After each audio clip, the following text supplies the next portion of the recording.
আমরা আসছি জেলায় জেলায়, আসছি পাড়ায় পাড়ায়।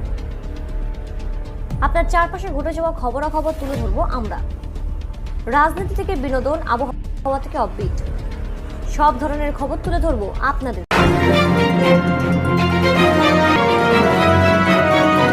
যুক্ত থাকুন, সঙ্গে থাকুন, দেখতে থাকুন কলকাতা নিউজ 19।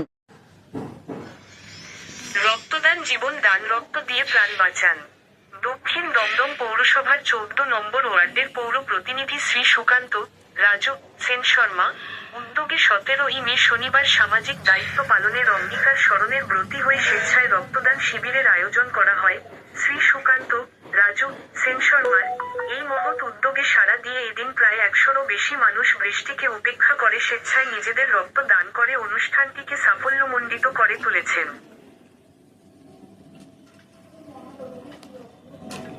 উদ্বোধন করেন অধ্যাপক ব্রাত্য বসু, শিক্ষামন্ত্রীর পশ্চিমবঙ্গ সরকার, এবং প্রধান অতিথি হিসেবে উপস্থিত ছিলেন অধ্যাপক সৌগত রায়, সাংসদ দমদম লোকসভা, এছাড়া বিশিষ্ট ব্যক্তিবর্গ ও সাধারণ মানুষ। যার এই মহৎ উদ্যোগ, পৌর প্রতিনিধি শ্রী সুকান্ত রাজু সেন শর্মা কি বলেছেন শুনে নেব।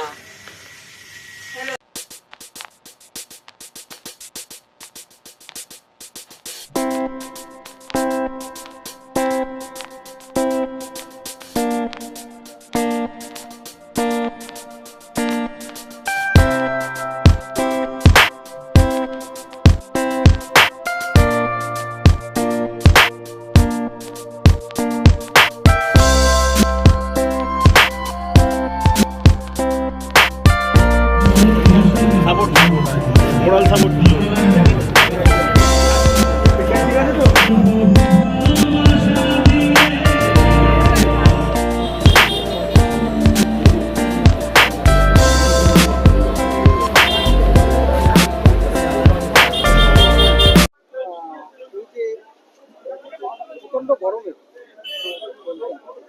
সম্পূর্ণ কৃতিত্ব আমি ঘোষপাড়ার আমরা সবাই ক্লাবের সদস্যদের দেব, কারণ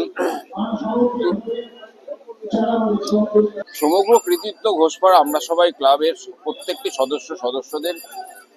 এটা একটা দুটো সম্প্রদায়, একটা ক্লাবের সিনিয়র এবং জুনিয়র, এই দুটো সম্প্রদায়ের যথেষ্ট তালমিল থাকলেই এই ধরনের একটা অনুষ্ঠান করা যায় বলে আমার বিশ্বাস।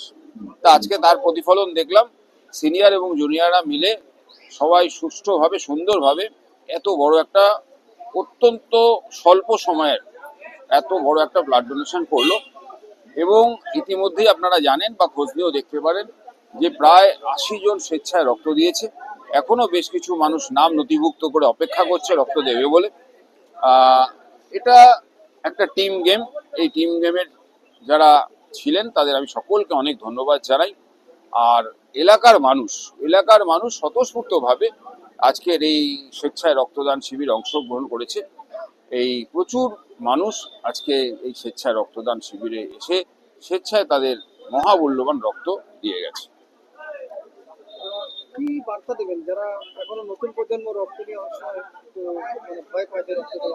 অনেকটা কেটেছে যে রক্ত দিতে নতুন প্রজন্ম এগিয়ে আসছে। আজকেও আমরা আমাদের যা লিস্ট তাতে দেখলাম অনেক কম বয়সী ছেলে মেয়েরা, বিশেষ করে মহিলারা রক্তদান উৎসবে নিজেদের রক্ত দান করেছেন, মহামূল্যবান রক্ত। আমি মহিলাদের আগে উপস্থিতি বা রক্ত দেওয়ার ক্ষেত্রে যথেষ্ট অনীহা থাকতো বা ভয় থাকতো, সে ভয়টা কেটে গেছে, এটা আমি দেখতে পেলাম। আমাদের চ্যানেলটিকে সাবস্ক্রাইব করুন ও প্রচুর পরিমাণে লাইক ও শেয়ার করুন।